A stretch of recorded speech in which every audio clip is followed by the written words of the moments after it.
Thank you.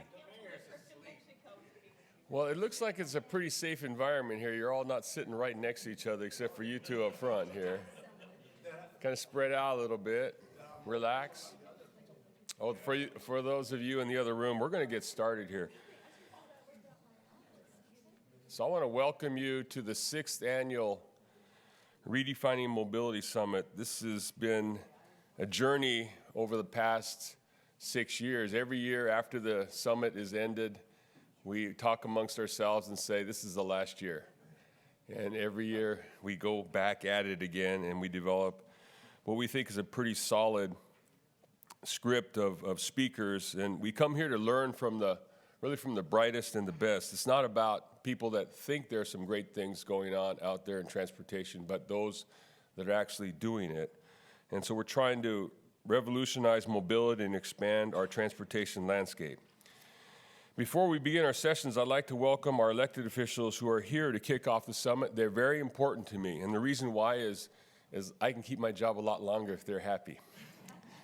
So the first to the podium is Supervisor Candice Anderson, and she's a very, very strong proponent of technology. I can tell you firsthand that she really loves technology.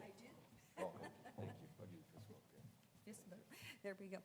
Good morning, everybody. It is wonderful to see all of you here, and I want to welcome you first to Contra Costa County and next to Contra Costa County District 2. In the county, we are divided among our 19 cities, and I have the privilege of representing San Ramon, Danville, Alamo, Lafayette, Moraga, Rinda, and a corner of Walnut Creek. For the Board of Supervisors, transportation is critical. For the entire county, the infrastructure of our county is obviously dependent not just on cars and buses, but certainly rail, trucking, and even shipping. And as we look at the transportation crisis we sometimes feel that we're facing, for those of you who drove down here southbound on 680, it was probably a little heavy, maybe not as heavy because we have so many people telecommuting. And as I was driving in today, I thought, what an amazing time we're living in, where we're facing a pandemic. After I leave here, I'm going to declare an emergency with the Board of Supervisors for our county later this morning, but we're able to keep our economy going because of technology. Now, I'm the mother of 6 kids, 5 of which are employed, 1 is still a student. All 5 of my children are working remotely through the end of March because of concerns about the coronavirus. But work continues to go on. They are able to accomplish the things that need to be accomplished. And similarly, when we're faced with a crisis in our county with transportation, we're not going to just build our way out of it. We have to think our way out of it. And that's why so many of you are here today to come in with your innovation, your technology that will allow us to use our freeways more efficiently, to utilize transit possibilities we hadn't previously dreamed of, and to really make a difference in the quality of life of the individuals living in our county. Thank you for being here. Thank you for what you bring to this conference, and I look forward to hearing the results of all that is decided to solve all of our problems today. So thank you so much, and welcome.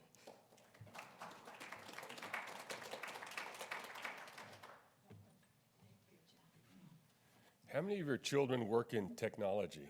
All 4 of the 5 that are working, yes. Yeah, so if we propose something that she doesn't think is going to work, she calls, why don't you think in terms of one of my kids works for Apple, for example? So it's a tough situation that we're in. Next, please join me in welcoming City Council Member Dave Hudson here to represent our host city, the beautiful city of San Ramon. Thank you.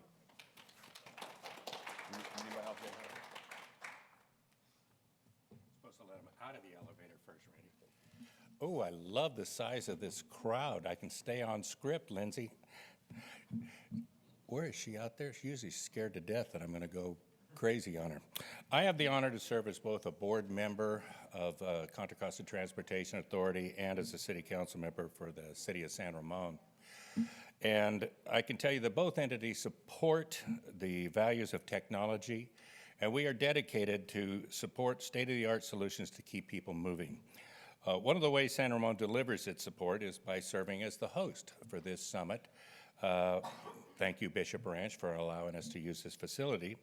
In fact, we have hosted the summit for the last 5 years. Our role in revolutionizing mobility doesn't stop here. Some of you may have noticed the bike sharing program that Bishop Ranch started on their own. I was part of the initial pilot program that we had with the Air District before MTC, Metropolitan Transportation Commission. My mayor doesn't let me use acronyms. And we're proud of advancing the autonomous vehicle testing that we have done here at Bishop Ranch. Our public roads were the first in California to allow autonomous shuttles. The same road some of you came and were on this morning when you came to the summit. The city is excited to continue our partnership with the Contra Costa Transportation Authority and Momentum Station, and all the partners who make the annual Redefining Mobility Summit a success each year. So before you leave today, make sure you tell them no, we want to come back again next year. Today will be an exciting learning experience, and we certainly hope that what happens in San Ramon doesn't stay in San Ramon. So thank you for coming. Welcome to San Ramon, and enjoy the show. And above all else, we need to keep that sales tax flowing. Spend it while you're here. Thank you.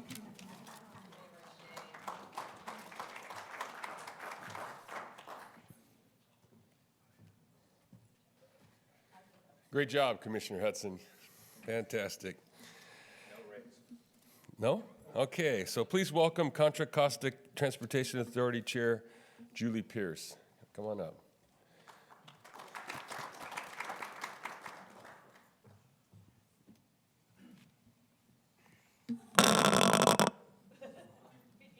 I didn't touch it. Good morning, everyone. On behalf of the Transportation Authority, I do want to thank you for coming today.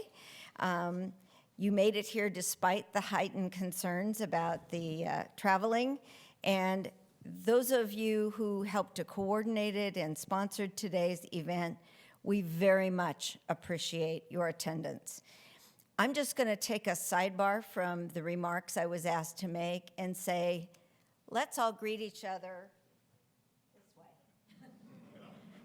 If you think about it, if you cough into your elbow and then bump elbows, maybe not such a good idea, huh? So you can dance, you can smile, you can do the jazz hands, you can do all kinds of things, but you can hold your coffee cup and or your phone and do a quick bow. So let's try to keep whatever we all have, whether it's the flu or something else, to ourselves.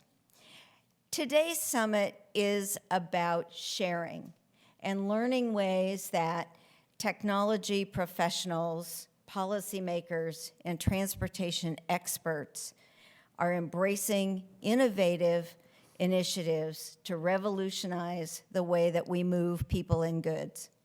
The Transportation Authority has been in the forefront of this revolution, largely because Randy is the supreme innovator and one to look forward. And we know that redefining mobility is about a safer and more efficient commute, a cleaner environment, and a truly better quality of life for the residents of our county and the rest of the world. Looking at the bigger picture, it's also about boosting our economy by creating a demand for well-paying jobs. Today's summit mobilizes visionaries, those of you in this room, both on the panels and in the audience, who look at the world from a fresh perspective and are not afraid to try new things, to leap at new opportunities. We have solution-based professionals who want to make our roads safe and reduce congestion, solutions that truly make not only our county, but your communities better places to live. You're all here today because you want to be or are already one of those visionaries. You believe the future is here. In fact, in many ways, America is behind many of the folks in the world. We need to learn together. So this is a new era for transportation. This Redefining Mobility Summit lays the frame for that interaction. We have a great day planned for you that will inspire, inform, and challenge us to do more. And a summit would not be possible without the support of our sponsors, partners, and all of you. I know Randy's going to get into introducing the sponsors, so I will leave that for him. And thank you all for being here. Let's have a great day.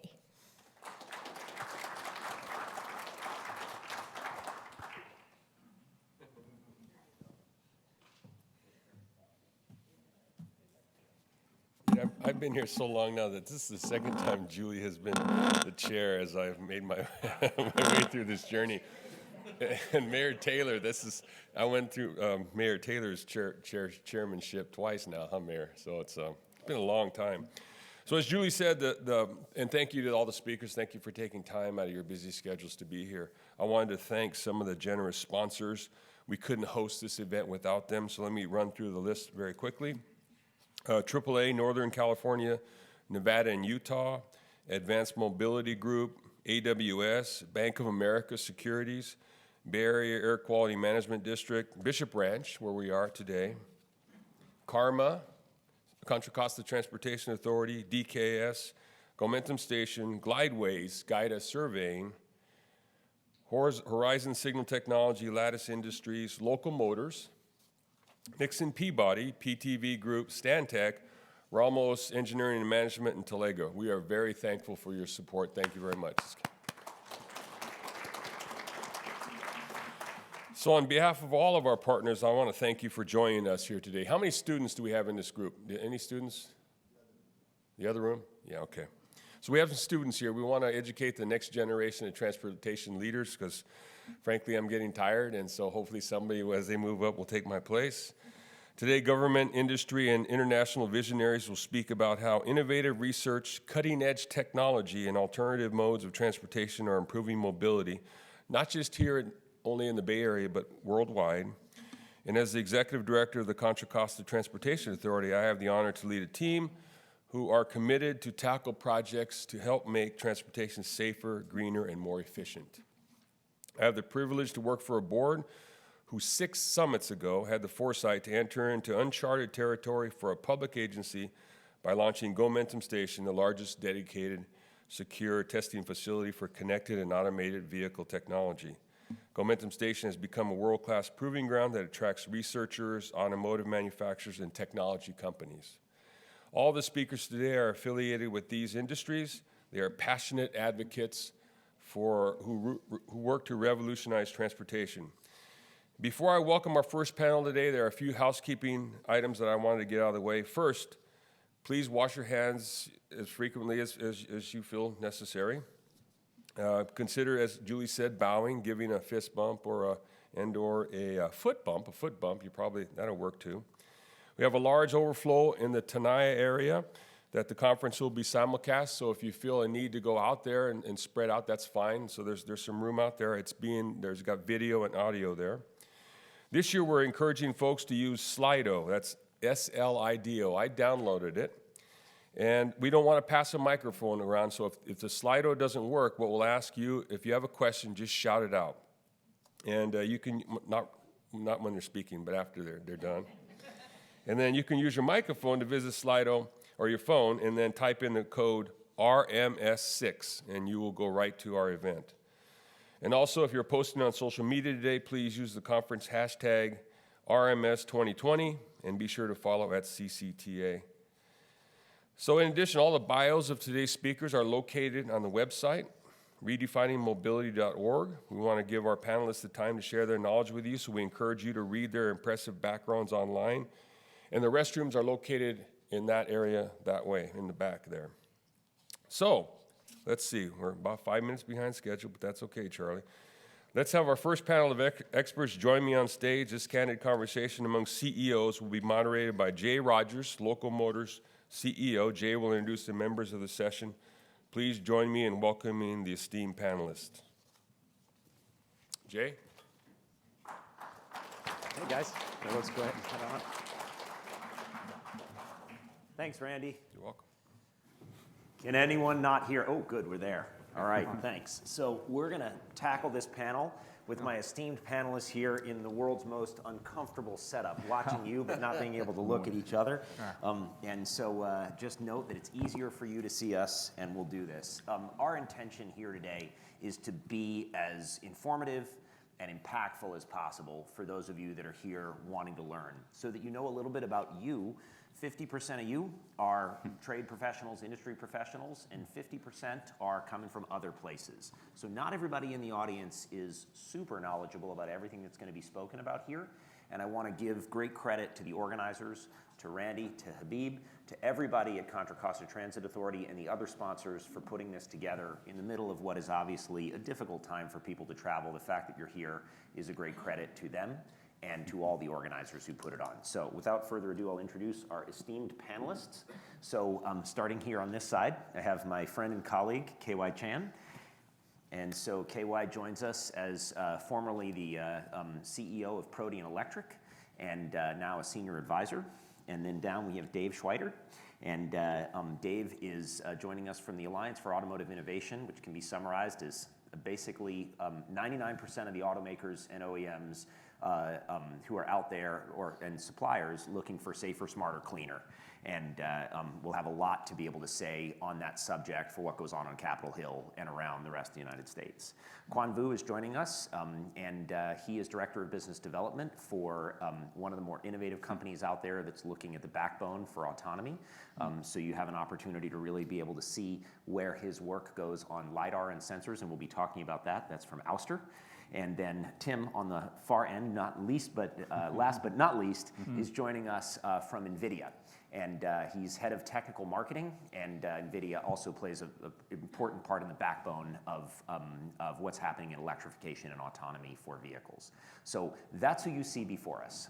One small disclaimer is there are a lot of women out there that are doing work in here and deserve a brass ring as we're going forward, and COVID is hitting us hard. So we made a level best to level this panel from a gender perspective, and we were thwarted. And so some of our colleagues who were supposed to be up here with us today are watching from a distance. So for all those people that are looking at young women out there who want to have an opportunity to excel in this industry, please know that that's in our hearts with what we're doing and not represented on this panel here today. So let's kick it off, folks. We're going to go through 4 topics. This is going to stay up the whole time so that you can hear from our mouths, not from something that's pre-prepared. And the 4 topics are going to go as such. What's the current state of autonomy? And then what could be done to make the experience better this year? That's the second topic. Third topic is a discussion around regulation and policy, not just in the United States. And the fourth one is, what should we expect to see in the near, medium, and far future? And so 5, 10, 20 years in autonomy. So if you see your interests represented in those topics, please get your questions ready. Yell them out, I think, would be the best. And also Slido, if you can do it, as Randy said. And if you don't have it downloaded, we do want to hear from you. So I'm going to kick it off here, in this particular case, on current transportation landscape. So I'd throw it out to my panelists. How would you assess the current transportation landscape for automated vehicles, connected, autonomous, shared, and electrified vehicles? And maybe, Tim, I'll throw it over to you to kick it off. Sure. So it's actually interesting. In the last few days, Daimler, Mercedes came out and said that they're deprioritizing autonomous vehicles to focus on autonomous trucking and electrification. And I think that's very symbolic of what's happening, what we see happening in the industry. People are focusing on the trucking problem because that is a real problem. There's 50,000 truck driver shortage in the U.S., and getting to autonomous trucks allows them to basically get these goods to us faster. So, and we see level 5 kind of be deprioritized for level 2+ or ADAS, that we're seeing smarter ADAS happening, which actually uses a lot of the same components from autonomous driving, and we see that happening first. So between making a smarter passenger car for ADAS as well as for autonomous trucks, we see that kind of as a shift, an industry shift. And would you say that that shift, so that's a change that's happened maybe in the last year. Would you say that that shift is in reaction to technical limitations, or would you say that that in the current state is a reaction to investor sentiment, not wanting to support the development of these systems? Where do you think it comes from? So I think it comes from a couple things. I think people underestimated the complexity of autonomous driving.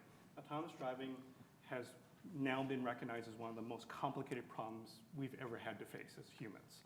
And so, the first couple computers that were done for autonomous driving were very, very low compute power. Now they're, 300, ours is 320 trillion operations per second, and people are still using more than one of them. So we're seeing this, the problem statement has become much larger. When you do trucking on interstates is a very contained problem. I don't have to worry about pedestrians, little kids, pets crossing the road. It's typically divided highways, so it's very contained, simpler problem to focus on, and I see that as well as the 50,000 truck driver shortage, and it's not just in us, this is worldwide, is also a reason to solve that problem first. So we're seeing it more from that perspective. Great.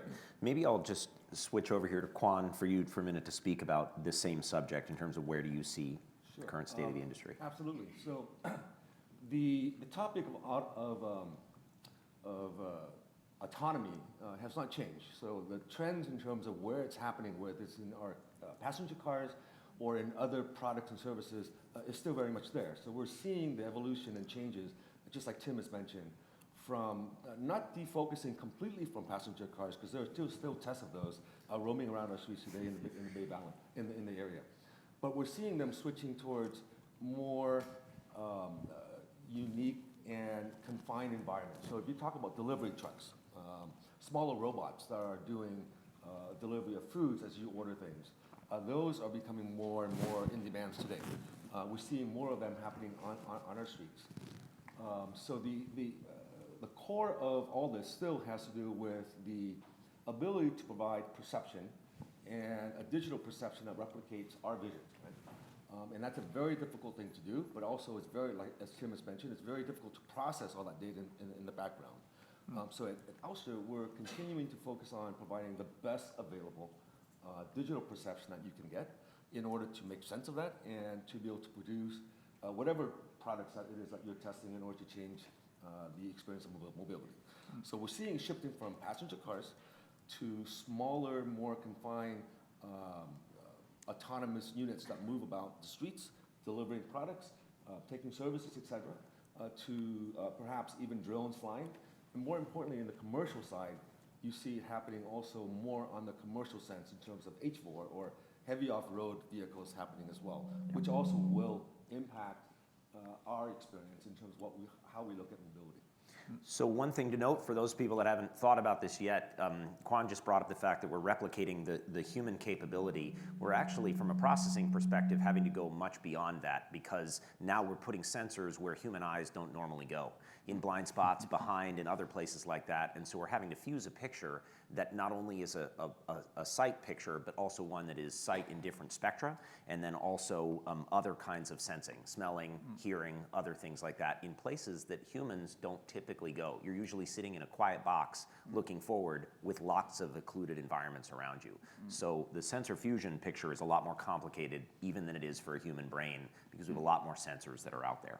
One way to think about it. David, before we go forward on the next question. I'd add to that. I mean, outside of what Tim and Quan mentioned, I mean, we've got to keep in mind, not only are we all witnessing just the tremendous disruption that's occurring, but, even if it's not on the trucking side, we need to keep in mind what's happening on the light duty side as well. I mean, they're obviously all integrated, but I think it's important for folks to recognize it's not just about the in-time delivery, but also the day-to-day benefits that people witness as a result of, safer mobility too. This wouldn't shock you, but, there's kind of been a shift to some degree in the last year or so as it relates to maybe more of a focus on the freight side, which makes sense from a usage standpoint. But keep in mind, there's over 280 million light-duty vehicles in the United States currently. So those are just registered vehicles. On average, they're close to 12 years old. But what's innovative and what's occurring right now is we're seeing the building blocks of those fully autonomous vehicles on the road today, which is wonderful because it's actually providing not only a safer means of transportation, but I believe at the end of the day that disruption will condition the public to acceptance of some of those higher levels. So it's wonderful what's happening when it comes to remote delivery or last mile, first mile type stuff, but also keep in mind, I think the broader public is witnessing this progression as it relates to acceptance of those safer technologies that will bridge us into the future as it relates to the autonomous driving, whether it's for personal mobility or whether it's for freight just-in-time delivery. Thanks so much, Dave. We're just 5 drivers up here, and there are 100 drivers of you that are out there. So we know about as much of the current state of autonomy in some ways as you do. So I'd just like to ask you to prep your questions, because as soon as we hear from KY on the state of the current industry, I'm going to call out to you all, at least for the lucky one who would come out, maybe 2, about what you think the current state is, and give the panel the opportunity to respond to that. So if you think something is or isn't happening with connected, autonomous, shared electric vehicles, get your question ready, please, and let's hear from KY. Well, I can address it from the perspective of China, because I have many friends and industrial colleagues there. I think micromobility or the transit is thriving in China, because if you go to Guangzhou, the airport, you park your car in the long-term parking, and boom, there's a port coming up to you to take you to the terminal. So similar applications, but in university settings, are also booming. So I can see that in each application, like 10, 12 passengers ports, similar to the Ollies, happening in China. Still, I think the law or the permission require them to have a steward or a standby driver to take control if it's necessary. But I think it's a step in the right direction. Okay. You're on the point. So let's see a hand for anybody that has a statement or a question associated with your feeling about the current state of the industry. You, sir, and please let us know who you are. Yeah, Dave Hudson, I did your greeting here. Thank you, Dave. Very interesting to hear about trucking and cars, but my interest is the blue shuttle up there. Is that lost priority, or is it still a priority with this? I got to get 20 more, Randy, 93 more of them coming around. There's a clawback on a grant. I mean, is that still full speed ahead? So that was not a plant, so to speak, and it's unfair for the moderator to have too much of a say. So I suppose I'm here to ask questions. I think that what you're hearing, if I'm saying this, is there has been.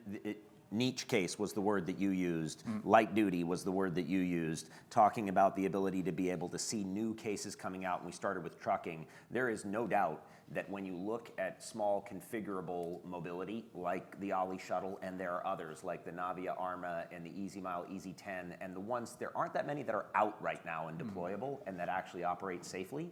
But of those ones that are out there, there is a huge use case for them, and this is the year where they become relevant. I would tell you, if you're writing a book about it, 2019 was the year where people stopped being so awed by the fact that autonomy could work. And 2020 is about the year of what does it do for me as a passenger?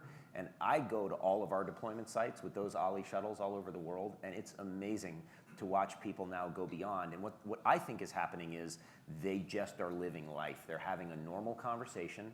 They are not just talking about the fact that the vehicle is autonomous, and therefore they're enjoying the electrification, the connectedness, and the mobility experience that is not about getting from point A to point B.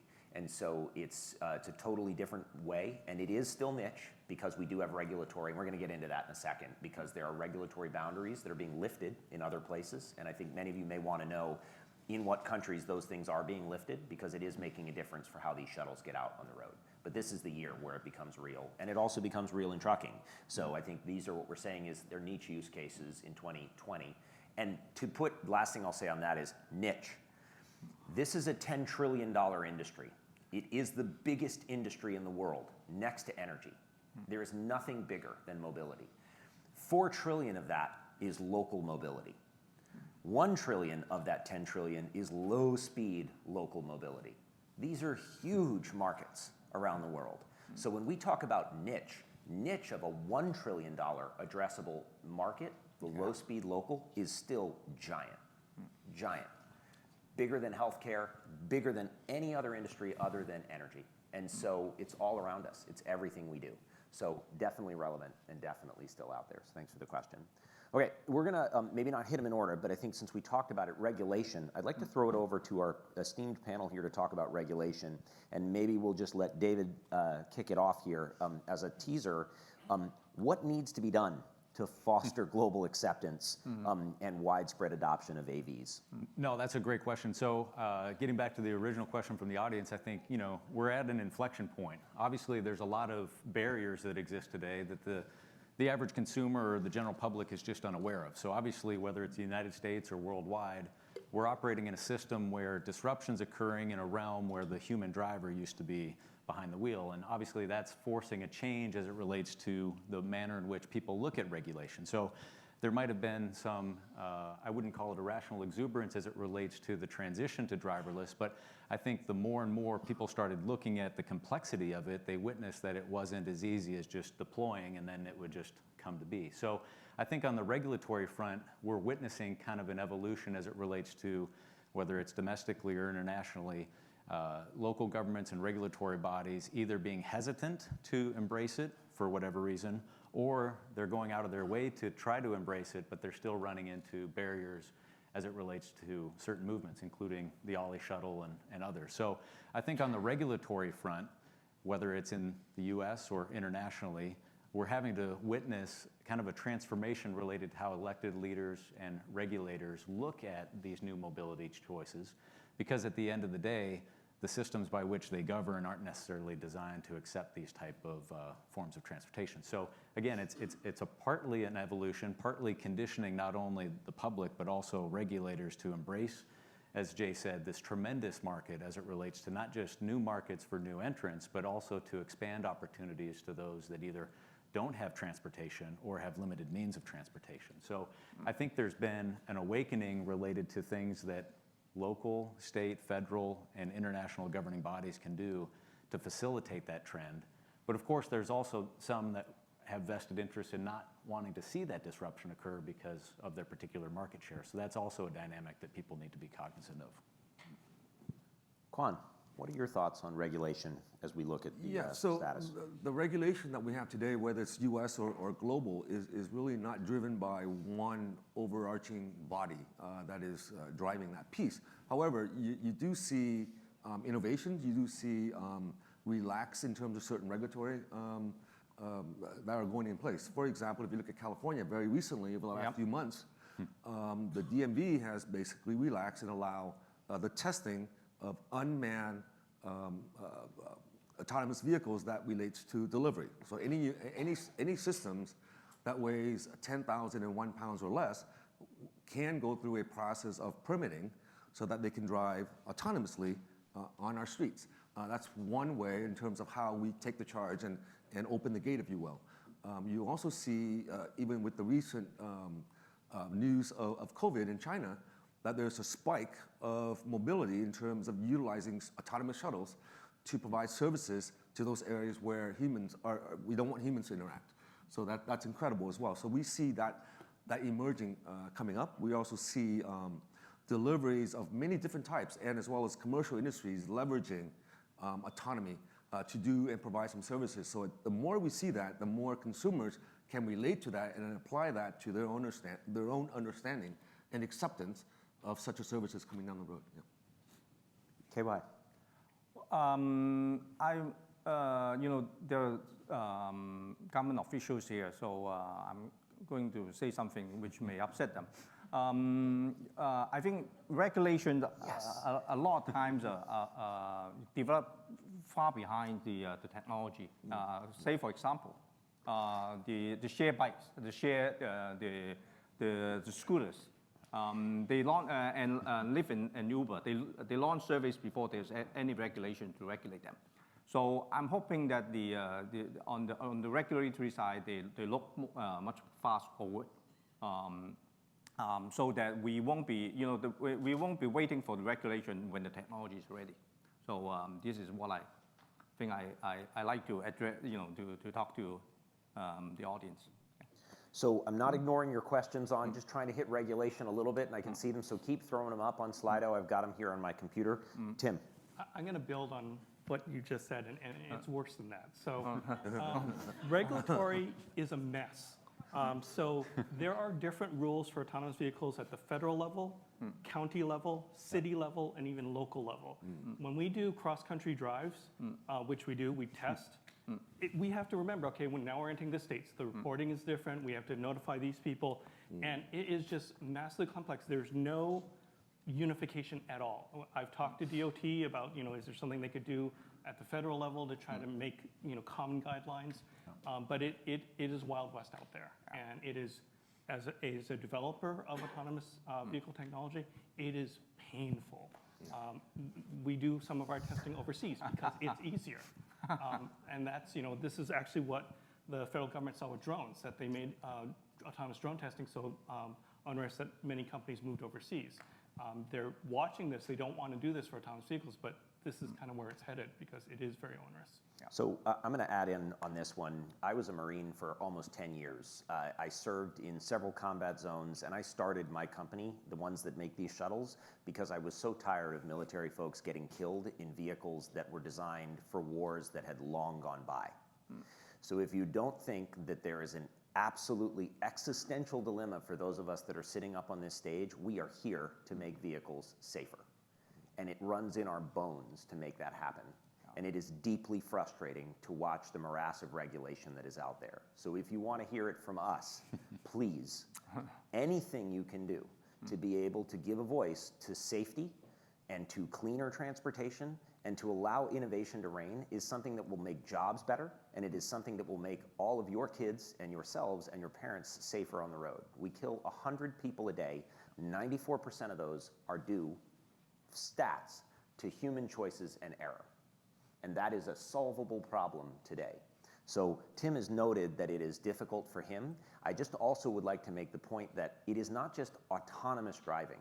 When you have a new technology company that makes vehicles that are not certified under the FAST Act, which basically is a way to instantiate the old big companies doing the work that they need to do, it is very difficult to see innovation come to the fore. We 3D print vehicles that arguably are the safest low-speed vehicles out there because of the technology and the material science they use. And we have an impossible time getting them on the road, having nothing to do with autonomy, but having to do with the fact that people don't like to see new companies in America get ahead. I want to say it again. They don't like to see new companies in America get ahead. And the reason why it happens is through rules that don't have one person with a finger on their pulse. There isn't an evil empire that's out there saying, I hate new companies. I think even our head of the Secretary of Transportation, our head of our DOT has said, we live in regulatory carbonite that was created for something long ago. So it's difficult for them to break it without lawsuits coming from the American public. We stop ourselves. So we're in an election year. Your voice should be heard. And if you want to see technology and innovation coming, you may not all agree on which technology is out there, but that's the soul of a democracy. That's the soul of having a free capital market that's out there. So what I would say is just say, I want to see things get tested safely and responsibly, and I want to see it now. Because there are companies up here who want to do it now. It doesn't have to be done. And I would say woe to the trial lawyer out there that thinks that they want to have 100% safety before a vehicle can be tested, because there is not 100% safety on the road right now. And if your child is killed in an accident, you will know that that is the case. So that's my paid political announcement today. Jay, I think maybe to bring this into greater focus, I couldn't agree more as it relates to just the matter of the pace of innovation exceeding regulation, but really two things to kind of bring it into perfect focus. So at the federal level, whether it's NVIDIA or others that are testing, what's effectively happening is motor vehicles, whether they're light duty or medium heavy duty, are effectively governed under laws that were passed in the 60s. And it effectively means that unless you have X, Y, and Z in a vehicle, a state can regulate it. So right now, as we're shifting away from drivers behind the wheel to automated technologies that in some ways augment the driver or replace the driver, as Jay was noting, for over 90% of accidents that are caused by human error, it's that type of innovation that's being held back because we have regulations that were designed at a time for a driver. So what makes the US unique? We are tremendously I guess, gifted as a nation that we allow a degree of innovation, but developers are running into these barriers left and right. So if you want to take a steering wheel out of a vehicle because maybe it would be safer not to have a steering column in an accident, or maybe because sensors can replace that and then add some additional safety, you run into those federal barriers. So there's almost a Wild West going on where, in the absence of federal regulation, states can enter into control related to such systems. And of course, whether it's manufacturers or developers or new entrants that our association represents, of course, you don't want to see a situation where you have a patchwork across the country. It doesn't mean that we're trying to advocate for elimination of state or local control, as it is ensuring there's a degree of uniformity. And again, unless we have that common understanding to update the regulations to provide for that innovation, we're not going to witness a dramatic reduction in those 90+% of fatalities and accidents linked to human error. So again, it really does cause, whether it's the 2015 FAST Act that's holding back Jay and his company and others from having equal footing related to testing on our roadways, or whether in the United States, some countries are going abroad to do what they can't do here. But again, the US does allow a degree of innovation. And one of the reasons it does that is because the United States and Department of Transportation don't require the government to certify a vehicle before it's sold or entered into commerce, whereas some other nations actually require a type certification where you have to have the government sign off and review every aspect of a vehicle. So the US has benefited from a degree of innovation, but it requires kind of a jump starting now to get beyond the current situation that we're faced with. Amy Worth penned her name to this. How are federal efforts to open the broadband to other enterprises going to limit autonomy on the road? Amy, could you clarify a little bit to open the broadband? You're up. One of the older ones in the audience. 5'9". I probably don't have the right vocabulary. So in the news in the last month, there's been this Federal Communications, FCC is talking about opening up these bands, and we're concerned. Can I amplify that question? How do you ensure that cities, and I'm a local city official, and how do you ensure that there is equity among the cities around the country so that cities have an equal ability to implement some of the things you're talking about? And I compare some of the cities in Silicon Valley where zillions of dollars is being invested in broadband, and some of the other parts of our Bay Area, they're not getting the same kind of investment. So kind of broad picture, but focusing locally and federally. Question. I want to join with you in making sure that you have the bandwidth to do what you need to do. I'm happy to take it, but if others want to weigh in, I've got a long history with it. Go ahead. Maybe let's start with Tim down there, and then Tim, Dave will why don't come you go back to you. So what we're seeing for connected technology is there's actually a lot of misperceptions. So people think that a lot of sensor data is going to be shared, but that's actually not true because every car's sensor system is different. So you can't share one with another. But what you can do is share the metadata, basically position data, things like that. Same thing with traffic lights, infrastructure. It's a lot of metadata, and so it's not high bandwidth. And that's the common misconception. People think you need 5G to be able to do these things. You actually don't. 5G helps with latency, absolutely, but the amount of bandwidth needed is very low. It's in the megabits per second. Okay. So Let's that's hit what we're Dave seeing quickly for on this. infrastructure. So let me summarize. About 19, 20 years ago, the Federal Communication Commission gave 75 megahertz of spectrum to the Department of Transportation for safety purposes, called V2X, vehicle to infrastructure, vehicle to everything. Recently, this past December, the Federal Communication Commission, because they were concerned that auto companies and others hadn't deployed technology that's still on the path to deployment. GM, for instance, has it equipped in some vehicles, and others were on the verge of deploying it. The Federal Communication Commission said, well, automakers and others haven't innovated fast enough, so we're going to reallocate some of that spectrum. So of the 75 megahertz, they proposed, and on a 5-0 vote, moved to give 20 megahertz of the upper band to CV2X. They would reserve potentially 10 megahertz for DSRC technology, which is what it was set aside for from the beginning, which includes a lot of states and locals that are doing a lot of deployments for signaling and other things. And then they would reserve the lower 35 megahertz for public Wi-Fi. So effectively, the FCC proposed to make 3 people or entities happy. One, Internet of Things, Wi-Fi, effectively freeing up 35 megahertz of spectrum in a very sought-after band, preserve some for vehicle-to-vehicle communication, but initially, right after that vote, the Department of Transportation came out and said, we are highly concerned because there's interference between public Wi-Fi or unlicensed Wi-Fi, and vehicle technology. So again, regardless of what we're talking about up here on automated vehicles, that is not a precondition for spectrum. Spectrum can augment automated vehicles, but spectrum isn't a necessity for automated vehicles. But that public comment period closed yesterday, so a timely question. A host of entities, including ourselves, submitted extensive comments trying to reiterate for the Commission and for the general public and Congress the fact that if this was to move forward, it effectively could render the vehicle-to-vehicle communications moot. Effectively, with interference, you don't have the ability to have nanosecond communications between vehicles, and no automaker or supplier is going to equip vehicles with technology that isn't going to be secure and reliable. So right now, we're faced with the administration proposing to free a certain portion of the band, and we've flagged concern about harmful interference that could render it moot.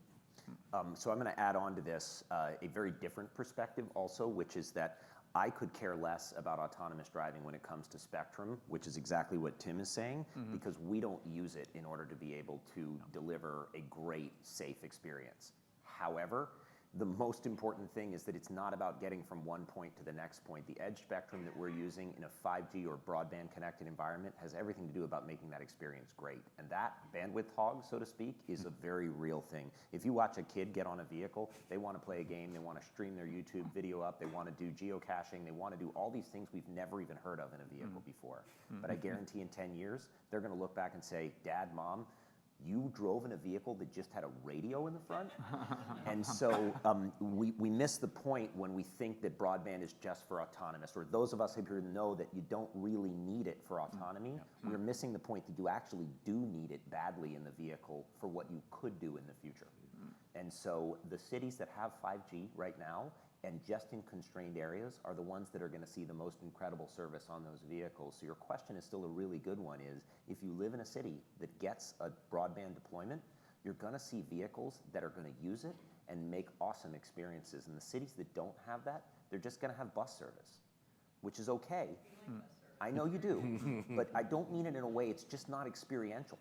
And we want it to be experiential also for you, for the passengers, for the riders that are out there, if you're going to take advantage of broadband. So isn't that true to make transit service more, in the future? You want to have all the access in a bus that you have in a car.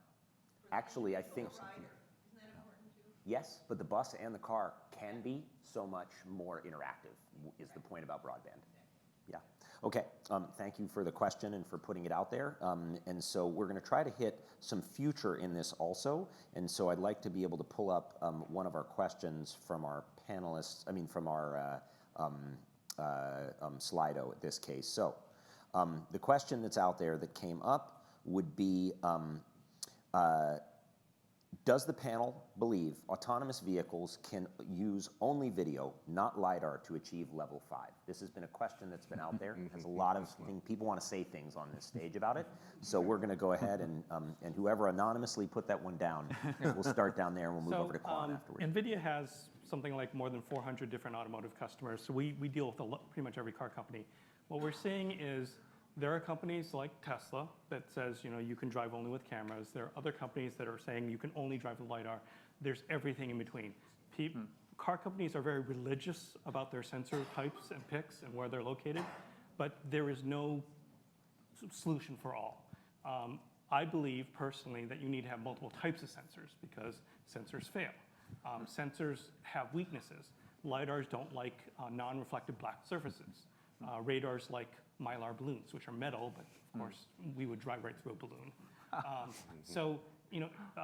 Cameras, of course, low visibility fog, is a problem. So with every sensor having a weak spot, have multiple types of sensors. And that way, with sensor redundancy, sensor overlap, sensor fusion, you have a safer environment. And that's our position, is more sensors are better. Quan, do you have a... Absolutely. So whether we use vision, radar, or LiDAR, that is a constraint that has been set top down by the OEMs, only because they're concerned with their BOM costs, the bill of material in terms of what that total sensor is. From a consumer point of view, you want to mandate and you want to expect the best possible sensors possible in that vehicle or in anything that you use.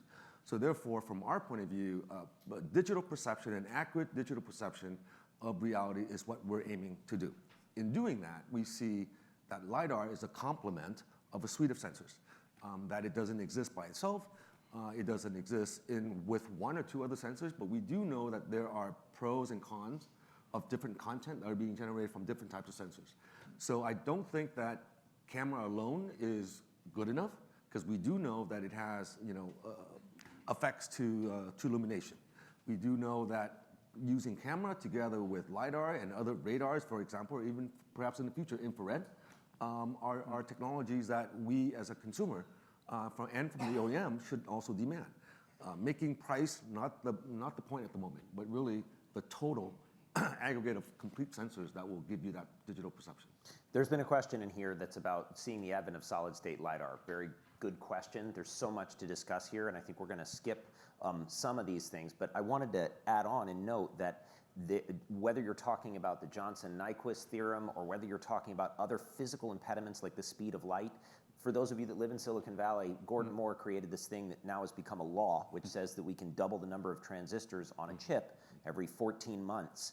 It's not really a law, but it just seems to have been able to be true through the hard work of people in the chip-making industry. Those laws don't apply to things like LiDAR, not in the same way. If you're building a chip, they might, but there are other physical limitations that are out there. So the pursuit of solid-state LiDAR, the pursuit of other sensors like visual, this is a complicated piece, and I think that Quan said it very well. We as an OEM want you to have the safest experience within something that you can afford to buy. And some of these are very expensive today, and they may come down in cost, but not at the speed of Moore's Law. And so we're trying to be able to get you a safe experience without breaking your bank. And that's really the trade-off that's out there. More to say on that, gents? Okay, so we're going to move forward on this. I'd like to give some thought toward equity in the future. So an anonymous question came in. What are some of the advances to provide transportation options for the underserved, i.e. physically disabled? And so we talked about some niche markets. We're going to focus on this one for a second because it is one of the sort of preeminent markets. And panel. KY? Yeah, I do believe that particularly the transportation vehicles has to be suitable for the disabled, the poor, and also the routes have to be able to serve the poor or the underprivileged. So I'm not doing too much of an advertisement, but the Protean motors in this situation can lower the floor of the overall vehicles, okay, so that the getting in and out would be much easier because there's no axles between the wheels, okay. And I also like the idea of multimodal transportation, where in which there are shuttles, going around the neighborhoods, and many of them, and they're connected to public transportations, so that the underprivileged or the poor can also access the transportation without extraneous walking to a long distance walking to a station. So I think with that we can address some of the shortcoming of the current transportation system that we enjoy. Okay. This was actually something, great question. Our association actually held 3 conferences last year talking about accessibility, not only to those with physical disabilities, but other disabilities. And there's tremendous opportunity. I think one of the conversations that we started to open up was to have a better understanding because, of course, individuals that have limited or no access to transportation, of course, would stand to benefit as it relates to autonomous driving. So we held these 3 workshops, and then the U.S. Department of Transportation kind of springboarded from our work. But this is, I think, tremendously important, not only when it comes to personal transportation in terms of a vehicle that you might have shared use in or might own, but then also for mobility services that people would otherwise want to have access to. So again, remember how I talked earlier about certain federal requirements about seating configurations and how regulation hasn't kept up? Well, the whole cockpit of a car or truck or van was designed around a human driver and certain seating positions for crashworthiness. So we also have to reimagine all of that as it relates to ensuring that people that do have either physical disabilities or other challenges that they actually have access to a vehicle, whether it's microtransit or whether it's an autonomous vehicle or shuttle. So again, I think a lot of work is underway to get to that point, but keep in mind that regulatory structure that is also holding back to some degree autonomous vehicles also will have implications as it relates to access. But there's no question that expanded mobility is going to increase as it relates to autonomous features going forward. And even at the federal level, there's been efforts in Congress to pass a federal framework. One of the bills that the U.S. Senate was about to take up actually had a provision in there to ensure that as a condition of operating a vehicle that you couldn't require a driver's license for the disabled. And as you can imagine, that's pretty powerful. If there's a driverless vehicle available, why on earth should somebody have to have a permit to operate it if they're otherwise disabled?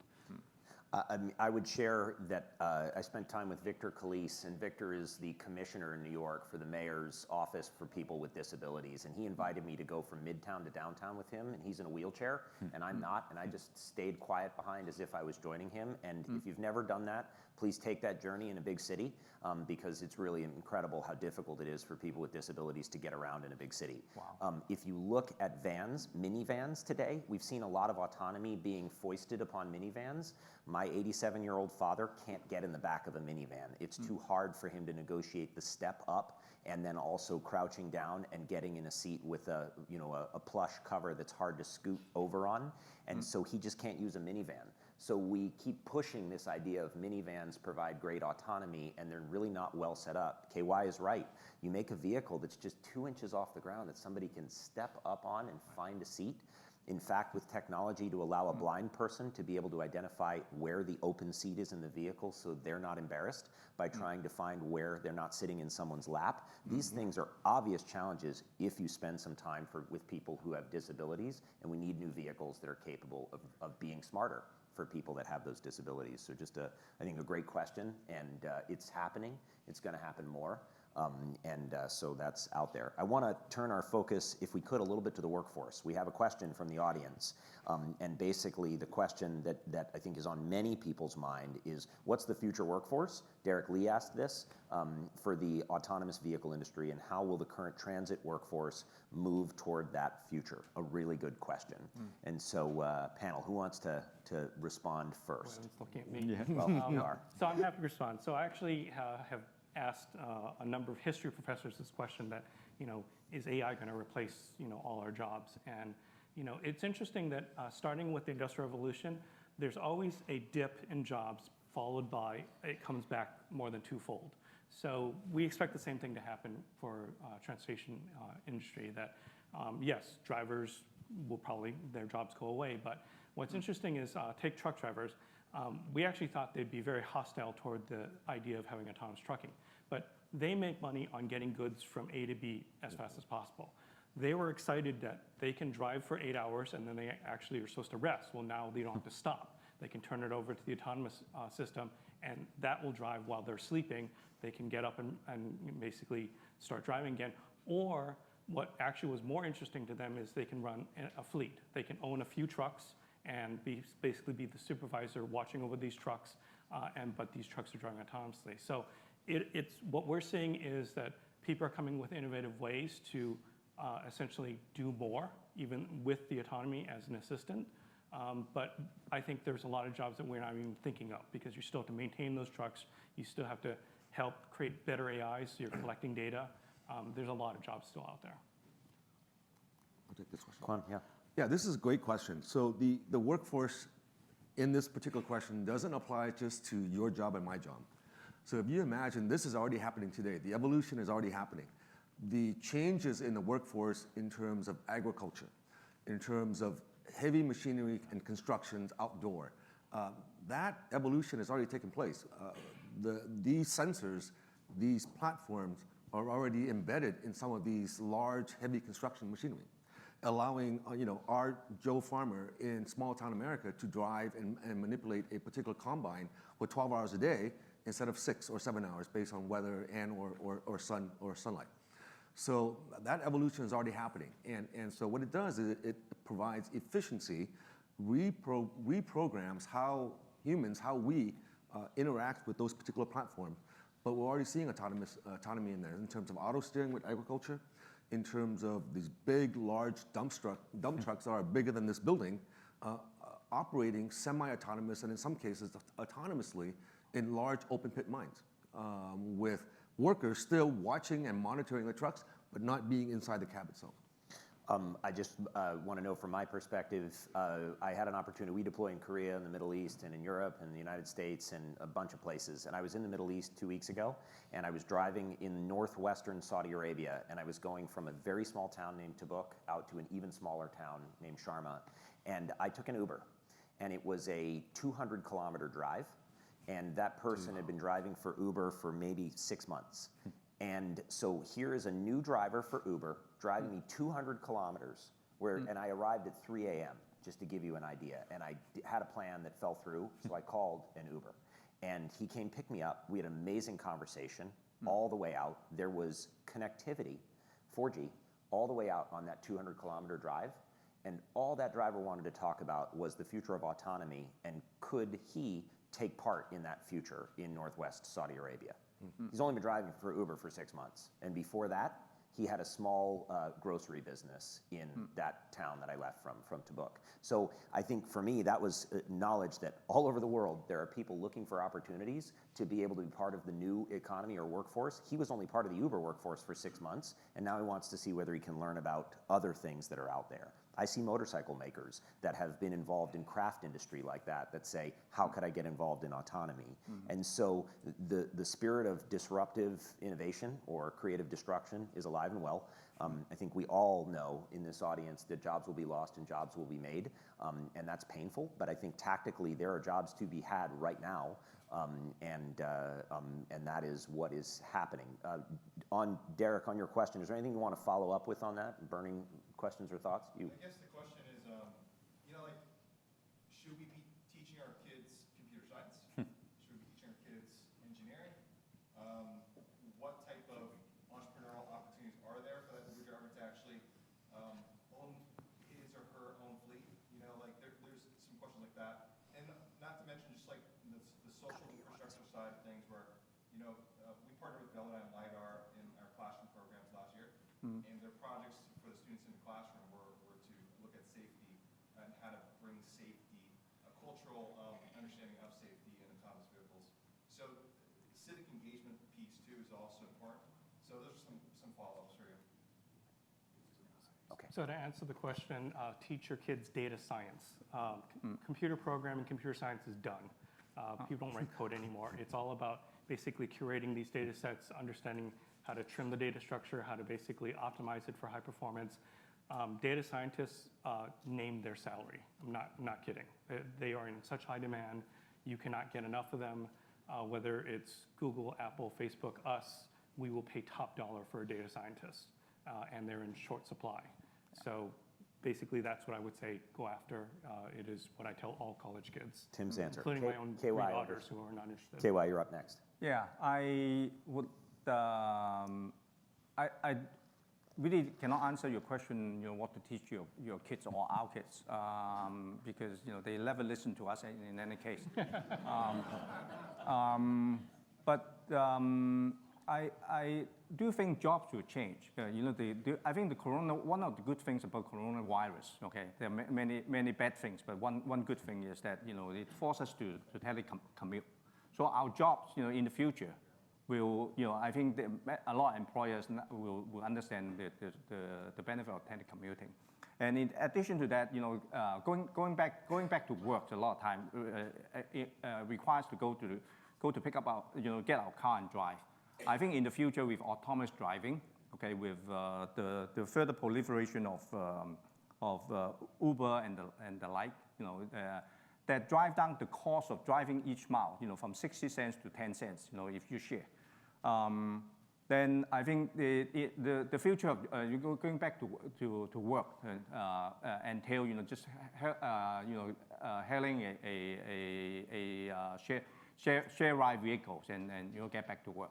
So the road to work, it will be also much smoother because there will be fewer cars on the road. Okay, this is I think what my visions about the future jobs would be.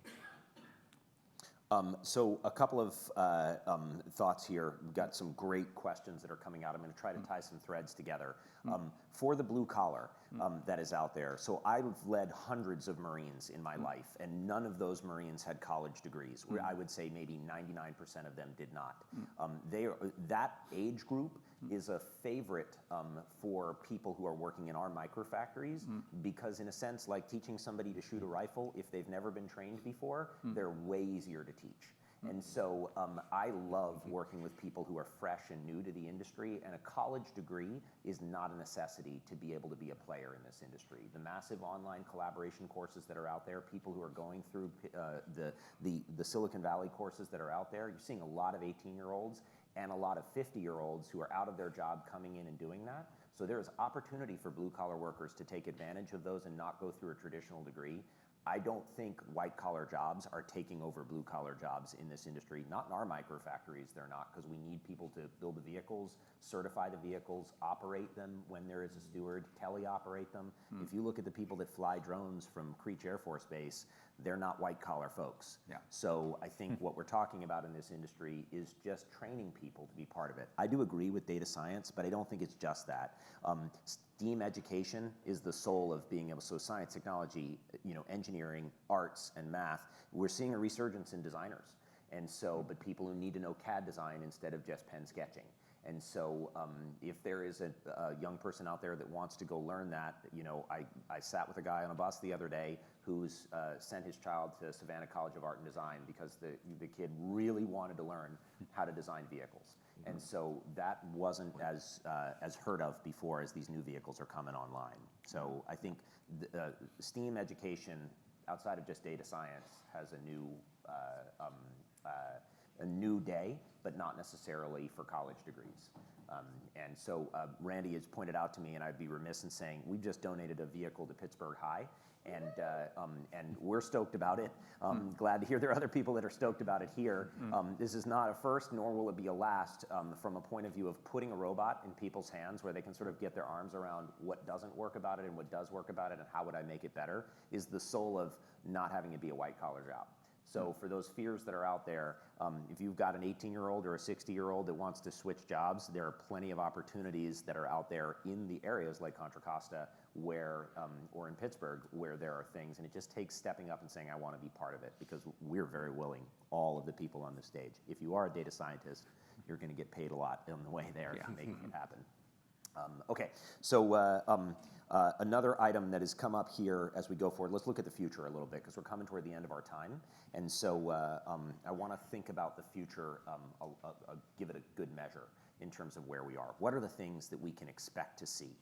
For those of you that are wondering, because we've been focusing a lot on regulation today and what's there. So I'd like to throw it out to the panel, and maybe we can start here from a point of view of Tim. Sure. As far as the future, I think it's pretty simplistic. Anything that moves is going to be autonomous. I'm talking wheelchairs, scooters, drones, flying cars. Everything's going to be autonomous. I see a lot of chuckles. I see a lot of people that are looking at it that way, and that's a bold and provocative statement. Yeah. I tend to agree, actually, and I think it's hard to imagine at times. But let's hear from some of the other panelists. I completely agree. So anything that moves, just like how we are today, humans are about mobility. So if you look at where we are today, the mobility, the advancement in mobility started 25 years ago with in-car navigation. It became in-dash, then it was on-dash, now it's on your mobile.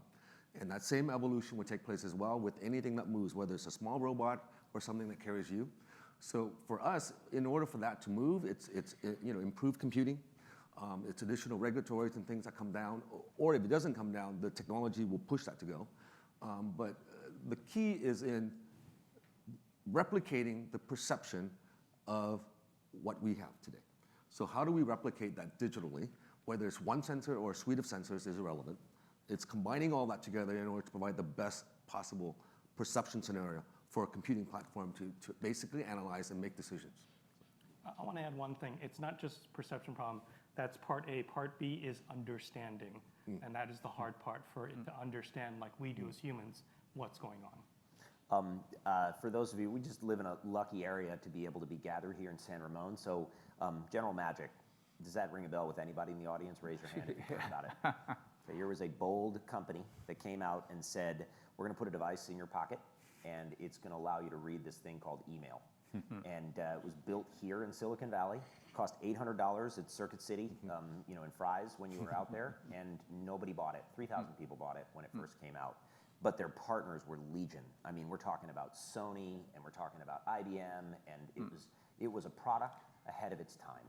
Yeah. And so, but people laughed at the idea that you would spend for this device in your pocket. And I think that's a real telltale for us. We're sitting at the corner of something that has been enabled by the internet and been enabled by broadband and been enabled by regulation too. And we're right on the cusp of people not laughing anymore when we see these devices do something that we never imagined could have been done before. General Magic went out of business, but today, one man stood up on a stage and took the credit for it by saying it's a widescreen iPod, it's an internet-enabled device, and it's a telephone. And is there anyone in the audience today that doesn't have a smartphone? Please raise your hand. Anyone? Nobody. It's not unthinkable that everything that moves will be autonomous, if you use that as an example. Okay, so other things in the future. What else are we going to see? Autonomy, but what else? Yeah. I think electrification. Yeah. Look at many countries in Europe, and also Japan, and even China is considering to ban vehicles with internal combustion engines. Okay. Some say it's 2035, some say it's 2040. So it is coming.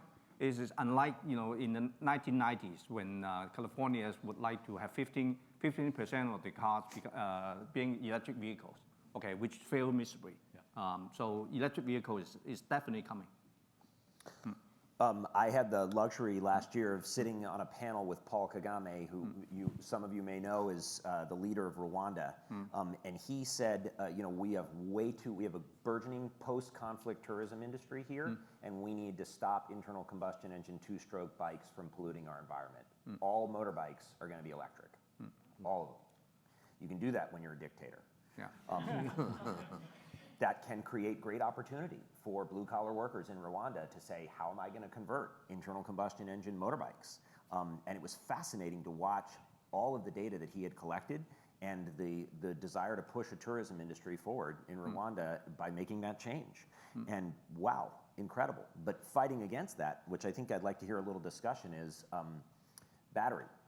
Power density. We'll spend a little time on energy today. So a provocative statement was made to me that sits in my mind, which is if you mined all the available lithium today in the world, all of it that we know, and you put it into the most high capacity battery that you could have, powered it up, charged it, plugged them all into an outlet, and then said, go, run the world, you'd have 10 minutes of energy. Heard that. For all the lithium that's known in the world. So that means we don't have enough batteries out there to store and run the world. Now, you can take some of that out from the fact that when it's nighttime, you don't need the energy in the same way as much as you do in daytime. But I think the provocative question is, how are we going to store the electric energy that's out there? So maybe I'd throw it back to KY for some open thoughts on what's needed and how do we deal with the limitations that are out there. I do not think the lithium ion battery will be the solution for the future. I am a true believer of hydrogen. A lot of people say hydrogen is too expensive, but 10 years ago, lithium-ion battery was also very expensive. So, a lot of people say we don't have the infrastructure for distribution of and retailing of hydrogen. But 10 years ago, we also said there is not enough public charging station. So it's coming. Okay? And in fact, if you go to Korea and if you go to Japan, there's an enormous amounts of efforts, developing fuel cell for the electric vehicles. So for those of you that are wondering, for the less technically inclined, doesn't mean you have to combust hydrogen. It means you can use some form of electron transfer in a PEM fuel stack or some other form of battery. And basically what you can do is through the process of allowing hydrogen and oxygen in one case to recombine, then your byproduct is just water, and you've created electricity in that transaction, which is a form of a battery. The challenge is, of course, you have to get the hydrogen, I think, which is what KY was talking about, and that means you're either creating it on site in the vehicle, or you're creating it and then piping it around, and that's a challenge that's out there. But it is a very good energy source that's commonly available. It's at the top of the periodic table for a reason. Yeah. And so, so it's got some real potential out there. We see it as a maker, and we're definitely interested in it, but there are challenges. Dave? On the electrification side, no question. Let me just level set just to give folks an understanding. Obviously, California should be applauded for some of their work as it relates to the transition to electrification, including kind of putting their money where their mouth is in terms of infrastructure and charging to address some of the public concerns. So in California, you're under about 7%. Nationwide, you're under 2%. So that gives you a sense of what the current composition is on the light duty side. So 95% of all vehicles sold, about 17 million last year, were effectively internal combustion engines, gas or electric. Gas or diesel. That leaves basically the difference. You have over 475 vehicles today that are getting 30 miles per gallon or higher. You have 36 plug-in hybrids, you have 36 battery electrics, and you have 3 fuel cells. So this evolution is occurring, but again, we're faced with that conundrum as it relates to precious metals, availability, as well as efficiency. So that parity doesn't exist just yet as it relates to battery electrics versus internal combustion. It's getting there. Every year it gets better and better. Last week I was in GM headquarters with Mary Barr and other leadership as they kind of gave us a behind-the-scenes peek at 10 new electric vehicles that aren't yet public. Tremendous investment that's going on. Hundreds of billions of dollars is being spent on that transition to the electrification side. But remember, it's nationwide, about 2% of all sales. Price point is a little more than $10,000 more expensive for a battery electric than an internal combustion. And again, we have to look at the geopolitical environment of what's happening right now. If you look at oil prices, that obviously drives a lot of regulation, not just domestically, but internationally. So again, if there's a squeeze as it relates to disposable income, that price point is over $10,000 different. People are going to have no choice but to, think twice about, what they can either afford. Over a third of all vehicles that are purchased are leased. So people are not only leasing more and more, whether it's 2 or 3 years, but they're also pushing loans further. So if you just look at interest rates and how far people are having to extend their loans to buy the vehicle that they want, average price of a vehicle today is over $35,000. If you put another 10 on top of it as it relates to the electrification piece, it might make sense, but do you have home charging? How are you addressing other infrastructure issues in terms of range anxiety? All those pressures are starting to be moderated to a degree, but unless states and others partner, it's not a question of whether manufacturers or Karma or Local Motors or others can produce the vehicle or the mobility solution. They can. The question is whether or not the public uptake is there and is the infrastructure there to support it. So I think that's one of the main challenges, just looking to the future. I have no doubt that tipping point will come, but the question is at what rate? So again, efficiency, whether it's internal combustion or otherwise, will continue to go up, but where is that tipping point? And I think it really comes down to some of the advances on solid-state batteries, where you get that 100 kilowatt-hour price point that effectively creates that momentum for people to make that transition. It's hard to imagine when we had flip phones that were $175 that seemed so expensive, and somebody stood up and said, how about a $600 phone? And so there have been examples in recent history, or another example was when you could buy Folgers coffee for 25 cents a cup, and somebody said, how about $4 a coffee? And so we've seen obscene increases in cost and price to deliver something that's a better experience. We get so focused, and Dave has just reported accurately on the stats that are out there, but what's impossible to report accurately on is what will be the future of things that are the $4 coffee and the $600 phone. If you give somebody the simply bare knuckle, I can have a really well-engineered internal combustion engine vehicle that's fuelable everywhere, or I can have a battery electric vehicle that is not as fuelable everywhere and it's $10,000 more, they're going to choose the internal combustion engine about as much as we've seen them choosing it. Give them something that's more like the $4 coffee or the $600 iPhone, and we see it flip in a different direction. This is why we talk about the use of broadband and other things like that that are out there. We're not just trying to replace the current vehicles that are on the road, and I think that's what will make the difference out there for people saying, I have to have it, even if it's a $4 coffee. And so, I mean, that's the soul of building, I think, new products that people want. Okay, so there's been a question about military, and there's been a question about freight rail. So maybe you'd like to tackle the rail question first in terms of autonomy and rail transit. And so, Kwan, I'm going to throw it over to you for this. Yeah, we see the industrial rail sector innovating very quickly in this space, only because we are one of the potential sensors for these applications. So if you look over the last 5 years, the rail segment has already innovated and have evolved from doing traditional rail asset management by using traditional sensors and so forth, now using more leading edge LiDAR type of materials in order to not only collect products or what they call furnitures around the rail, understand their right of way on the rail, but also to look at the actual rail segments themselves to see whether or not that particular metal needs maintenance. That's one area. We also see increases in the adoption of new technologies in looking at test platforms to put sensors of various kinds in a particular station or a platform to monitor the flow of humans walking back and forth and try to understand and make sense of that by using large computing platform to see if that movement of that particular person is suicidal or not. Or are they walking back and forth and then leaving and dropping a small bag and walking away? So we see this type of very mission critical type use cases happening in the rail as we are charging into it now with our technologies.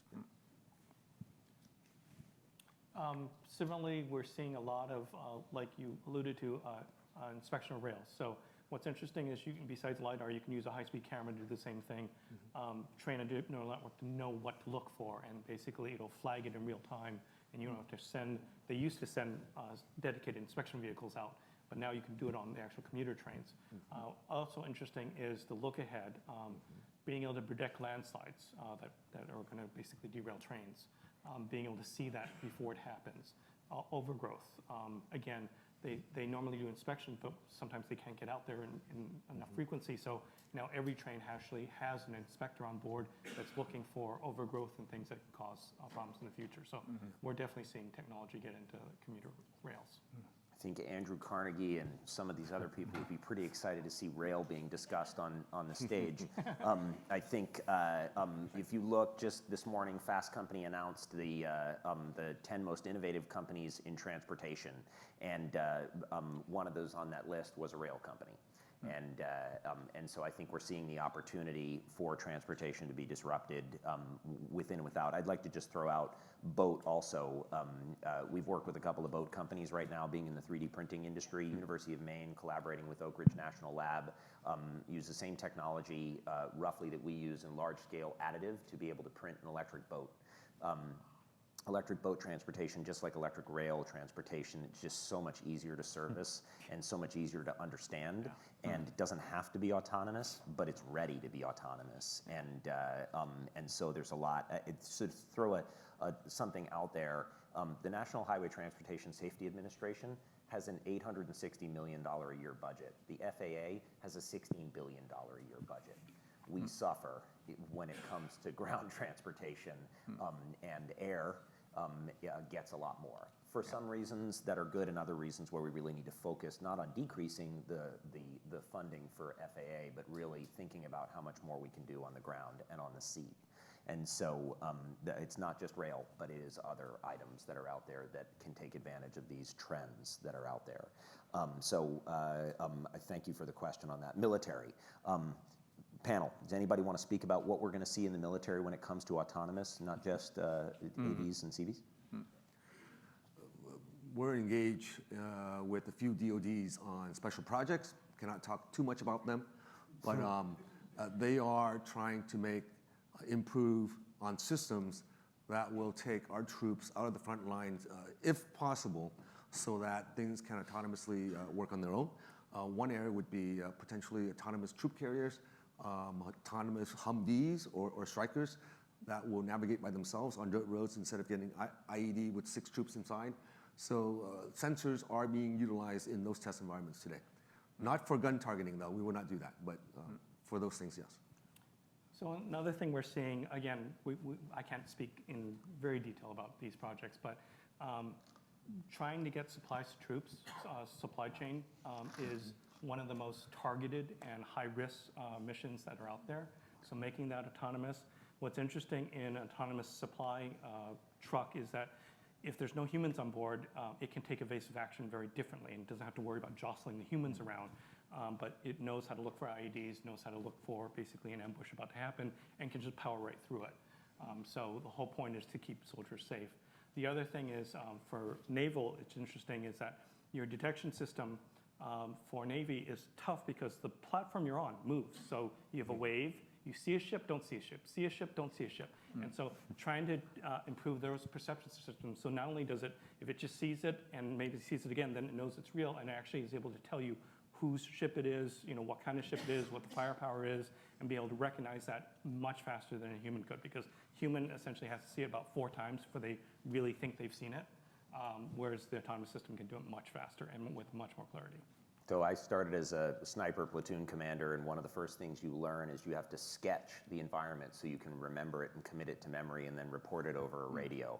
First time you pull out one of the advanced sensors that's out there that has the entire Jane's catalog of everything that's out there, and you point it at an enemy system and it tells you everything about it, you know whether it can address you at 10 kilometers out or whether you're at a safe distance. I would much rather have that piece of equipment than my own sketch pad and a radio. Yeah. And so, I mean, technology can be a wonderful thing if you have to fight a war. We, as an OEM, get to choose a lot of the systems that are on our vehicle to make them affordable and safe. And one of the things we liked about the partner in autonomy that we chose, a company called Robotic Research, is they were doing exactly that. They were working for over a decade of, if I see a enemy combatant in my way, I'm going to use my autonomy to ram them, to move them off the road, or to drive around them in an evasive action which wouldn't be possible with a human in the cab. Waymo didn't do it. They didn't even think about it. It wasn't something that was important to them, and we wanted somebody that had 10 years of experience in those unnatural attitudes, so to speak, that are out there. I think the military is definitely going to have a new resurgence, with the ability to be able to procure systems that are making a difference. This is sort of the founding story of why we got started, and there are a lot of companies out there that are helping on the energy side of that equation, and on the vehicular side of that equation, and on the perception side of that equation. Yeah. Aegis radar was the most important thing in the Navy for a long time. Still an amazing system, but perception is really changing now. Landing a helo on a well deck of a ship or on top of a well deck of a ship now has a very simple sensor set which basically says, give the pilot over to the ship, and as the ship is rolling, the helo can roll in the exact same way and land in very high sea states. And that kind of perception makes it possible to be able to lift a wounded soldier onto a ship to get help or get off, or deliver much needed supplies. It turns out that fighting wars is all about delivering beans, bullets, and Band-Aids, and then getting people out of harm's way when they're in it. And if you can do that autonomously, you're going to win. Well, and Jay, it's also important to remember, I mean, obviously we've seen kind of a full circle of work that not only the DoD and DARPA did related to the autonomous driving technology that's now morphed into the private sector, and it's actually going back to the military in ways that were maybe never envisioned at the time. So I think that's also important to keep in mind, that a lot of the evolution in terms of R&D and investment might have a particular application when it starts, but I don't think anybody could have imagined the type of benefits that we're witnessing today, or on the cusp of witnessing, if it wasn't for some of that early work. Yeah. The mission for DARPA is to create and prevent strategic surprise. Yeah. And so I think you're exactly right there, Dave. That's what has happened.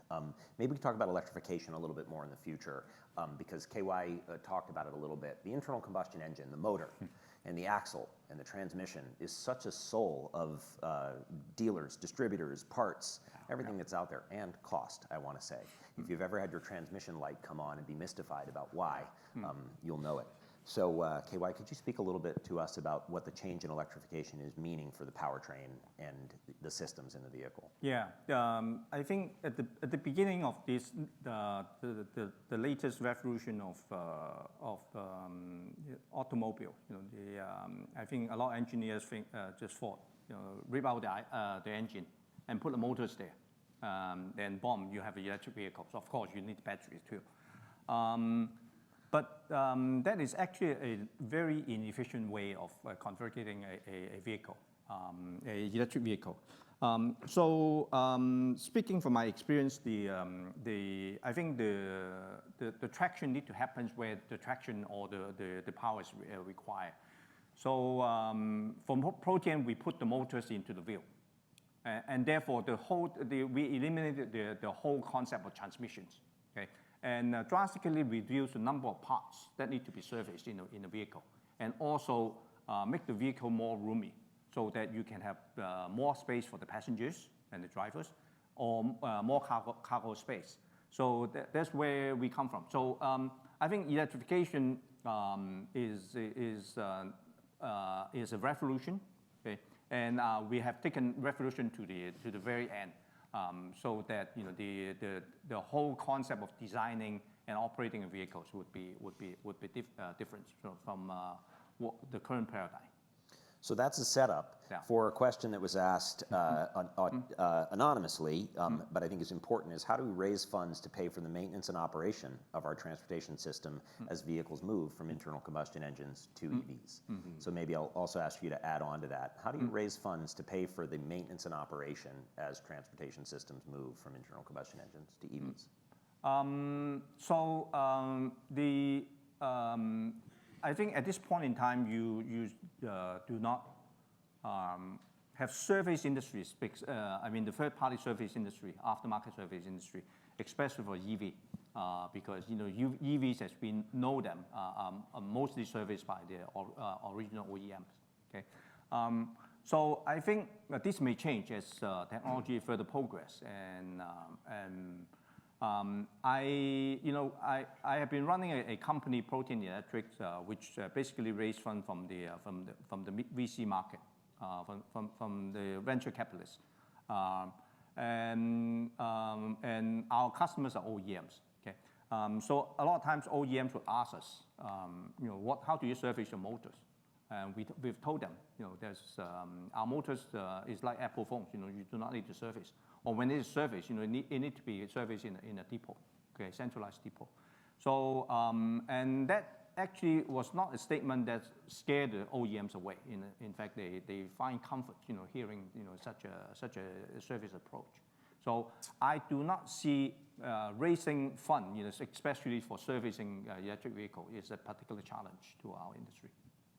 I'd actually say something similar, because internal combustion engine traditionally has 2,000 moving parts, and I think electrical vehicle has 80. Yeah. So if anything, it's cheaper to maintain and operate EVs than it is ICEs.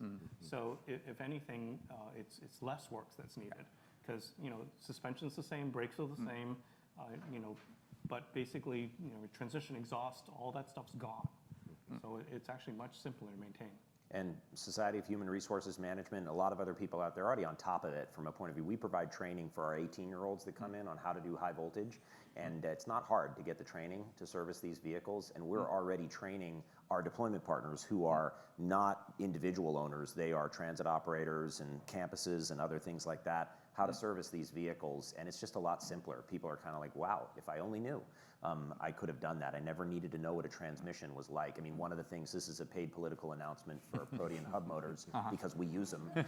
But there are other hub motor operators out there, and if you have a Tesla, you knew when you got away from the Roadster, having a 2-speed gearbox was unnecessary eventually. And not having a gearbox is a really nice thing. And being able to go direct drive and just never having to know about it was a good thing. And so they're simpler systems, not just because they're electrified in and of themselves. I'd like to get onto the evil side, if I could, a little bit. And we have about 8 minutes left, Randy, I think. Is that the case? So let's go over to the evil side a little bit. Data, control, hacking, other things like that. So there have been some questions out here, and I think I'll just use the question as a good way to put it out, which is, what type of data are you gathering, and how can we leverage the data to improve society? That's one question.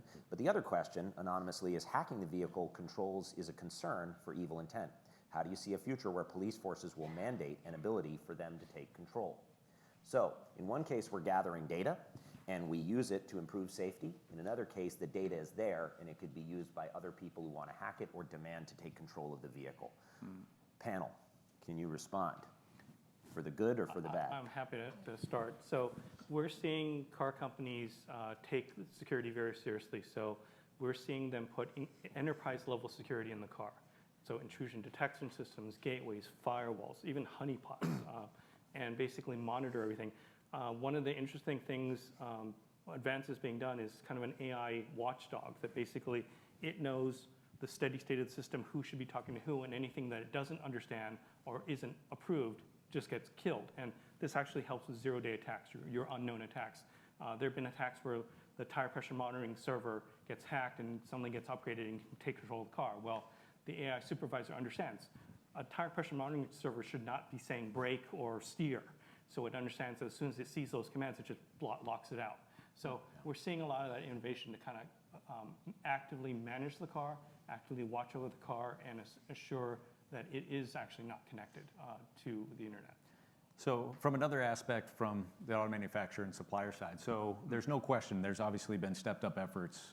It is a regulated form of NHTSA, Department of Transportation oversight. Anything that has an unreasonable risk to safety is under their purview. So it's not a question of whether or not there's enforcement mechanisms, but to the point Tim raised earlier, there's no question greater integration and security systems are being added in multiple layers to try to address not just existing threat vectors, but future ones. So the question's a good one, not only what manufacturers and others are doing to protect existing vehicles from interference, but there's also other federal regulations that actually create a backdoor, including something called the OBD2 port, which some people use to plug all sorts of dongles and other things in. So on one hand, we're trying to protect the ecosystem in the vehicle for either the customer experience or the mechanical system, but then on the other hand, there's other vectors that open up a backdoor. Now, on access, this is a fascinating area. So whether it's what NVIDIA and others are doing as it relates to sensor perception in terms of real movements of a vehicle, there are a lot of people at the federal level that would like nothing more than to have real-time, bidirectional access from a vehicle. So if you have concerns about Big Brother, you should have real big concerns about people wanting bidirectional access. Now, there's a difference between an owner or a user giving consent for a particular purpose, whether it's insurance or those type of things. But it's a whole nother thing to think that a lot of the innovations that my colleagues are doing up here effectively should be open source and turned over to anybody and everybody for whatever purpose. Now, of course, if there's a lawful activity related to a warrant or something like that, that's different. But there's actually a ballot measure potentially in Massachusetts this November. They've got a filing deadline in June, July, that would require real-time bidirectional data sharing from all new vehicles sold next January, which should make everybody's hair stand up in terms of what that could potentially mean in terms of data and security. So from a federal perspective, we've been engaged to try to find a pathway that allows people to have discussions about, well, what type of data are you talking about and for what purpose? It's one thing to put it over on a neutral server and let somebody else manage it. It's a whole other thing just to turn it over. So again, a lot of this information is proprietary. A lot of the data and streams of data coming off a vehicle are just overwritten on the vehicle. They're not necessarily transported anywhere. But again, vehicles are getting more and more complex because they're working to solve issues or challenges that couldn't be solved for in the past. So again, a vehicle is either streaming data or collecting data for a purpose. It could be for automatic emergency braking systems. It could be for a host of other services. But again, it's about improving the operational efficiency and performance of the vehicle. And when you talk about forcing people to give up that information, you raise all sorts of concerns related to safety and security. I'm gonna throw in a counterpoint to that, if I can use my prerogative on this one. That it's been said, maybe it's true or not, that Steve Jobs originally said nobody's putting any apps on this phone. It's the 6 ones that we come out with from Apple that are going to be beautiful and they're going to work and all these kinds of things. And he happily lost that battle because now we have a world of apps on Android phones and on iOS devices, and they couldn't exist if you didn't give data out from the phone. You need to give the sensor data out from the phone in order to give some form of access so that people can create great experiences. And none of our home screens look alike because we all need different modalities. When you change the mobility experience and you start to be able to code different apps for freight and different apps for entertainment and different apps for things that you use in a vehicle, you need to have access to data. We offer 3 APIs right now on our vehicle that makes data that is scrubbed available for people to design applications. So I don't know if it's a counterpoint to what Dave just said, but I am not scared of delivering the right data to people so that they can develop an application ecosystem that currently doesn't exist. And I don't like holding that back too much. I think that there are clearly well-considered concerns, but I think we tilt generally a little too much to the fearful end and not as much. We act more like Steve Jobs originally, and we need to see more things happen for those vehicles that can make them better experiences. Yeah. Definitely agree on controlled access. Yeah. It was what happens when you provide bidirectional sharing, that bad things can happen. And as an example of what you're talking about of AI for good is Amber Alerts. We've talked with car manufacturers that when the Amber Alert goes out and it sends out a license plate, when the front camera detects that license plate, it doesn't necessarily send a picture, it sends a location, the GPS coordinates to authorities, and then now they get a data point. And it's not a police car recognizing it, it's not you remembering the license plate, just the car sees that license plate, it's been an Amber Alert issued, and then they basically law enforcement gets the data much sooner. So, so that's data for evil, data for good. Just a little touch on it. There may be more. For the questions that are out there, would somebody like to ask a question on data because it's a really big subject that we haven't touched on just yet? Okay, great. So in our last minute that we have here, I want to thank our amazing panelists here. I know we didn't get to all your questions. They're really good questions that are on here. Please excuse me if I wasn't able to hit them all. We'd love more time, but I also feel like we've taken an hour and a half of your time, and that's a long time for everybody to be seated. So panelists, thank you, each one of you, and thank you all for listening. Cheers. Good job.